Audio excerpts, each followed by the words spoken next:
President Biden is reportedly restarting construction on a 14-mile stretch of border wall near the Rio Grande after his own open border policies turned out to be a flaming disaster.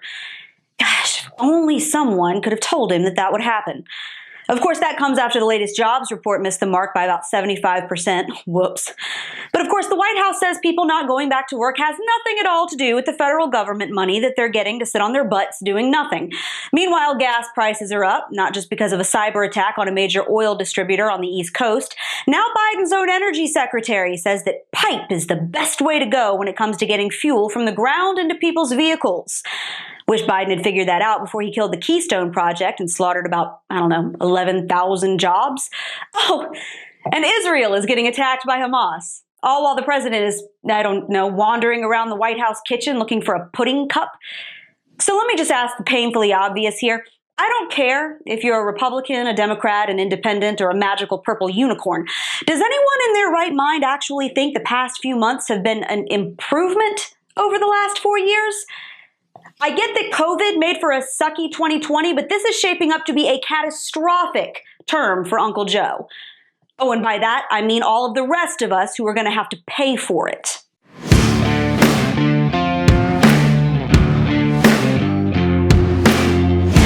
It's been less than 4 months under Joe Biden's leadership, and everything has gone to utter and complete crap. Our border is so overrun, the president is having to backtrack on his own campaign promises because, lo and behold, he rung the dinner bell, and now we're being invaded by hundreds of thousands of illegal aliens in waves that we can't sustain and can't pay for. If only someone had predicted that this would happen. And instead of getting it under control by, revoking the terrible executive orders he signed that kicked off the whole mess, Joe here punted the ball over to Kamala Harris, who's done exactly nothing except cackle like the Wicked Witch and say she's working on it. Now the administration is restarting construction on a nearly 14-mile section of border fencing next to the Rio Grande because it turns out that whole walls don't work campaign slogan turned out to be about as useless as the whole defund the police bullcrap. Now, meanwhile, gas prices are up nearly 23% over last year. In fact, according to Business Insider, they rose about 9% between February and April alone. This summer, the price you'll pay at the pump is expected to be the highest in 3 years. And those gas prices going up means the cost of goods has gone up too. Consumer prices rose nearly 1% in April, the highest single-month jump in nearly a decade, which of course caused the stock market to tank. Now, of course, Colonial Pipeline getting temporarily kneecapped by a cyber attack didn't really help. But it did get Biden's energy secretary, Jennifer Granholm, to come right out and say that the pipe is the best way to go when it comes to transporting oil. But the pipe is the best way to go. And so that's why hopefully this company, Colonial, will in fact be able to restore operations by the end of the week, as they have said. Funny, that wasn't the administration's mantra back in January when Biden was killing the Keystone Pipeline and costing thousands of oil workers their jobs. I thought pipelines were evil and going to kill us all, and now suddenly they're the premier way to supply the local Exxon. You think? And while it sucks to be paying upwards of $3 a gallon for gas, or in California like $6, I'd feel bad about it, except it's California and y'all asked for that nightmare.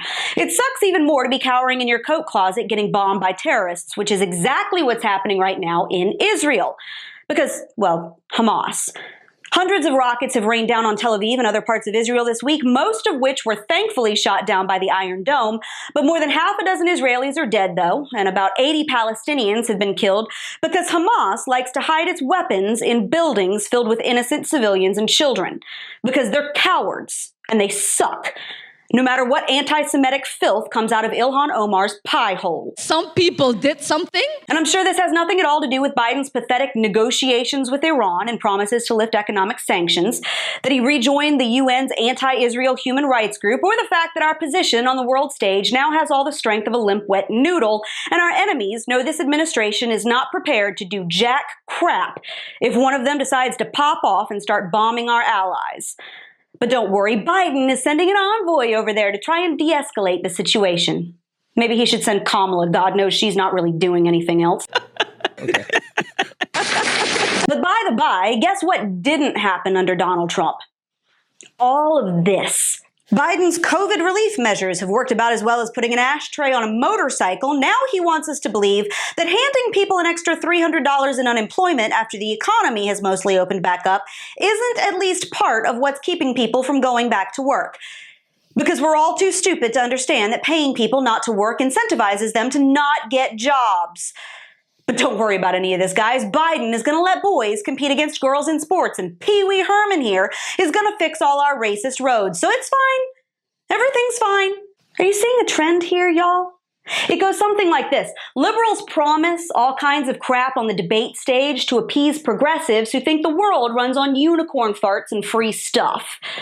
They slam fiscal responsibility as uncompassionate and basic border security as racist, and then when it turns out their proposals are based on fake math and utopian dreams, it all goes to pot because this big government platform doesn't work.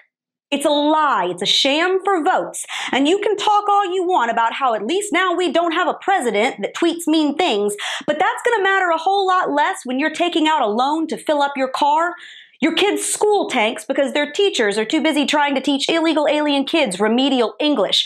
Your taxes go into the stratosphere to pay for all the crap liberals want to give away for free. And the rest of the globe goes to hell in a handbasket because soup's on for the bad guys. That's Joe Biden's America, and the absolute disaster that have been the past 4 months is just the beginning. Elections have consequences, and now those consequences are here, and they're a heck of a lot worse than having a president whose tweets hurt your feelings. And that's your Reality Check, America. Make sure you subscribe to our YouTube and Rumble pages, like us on Facebook and Twitter, and stay sane out there.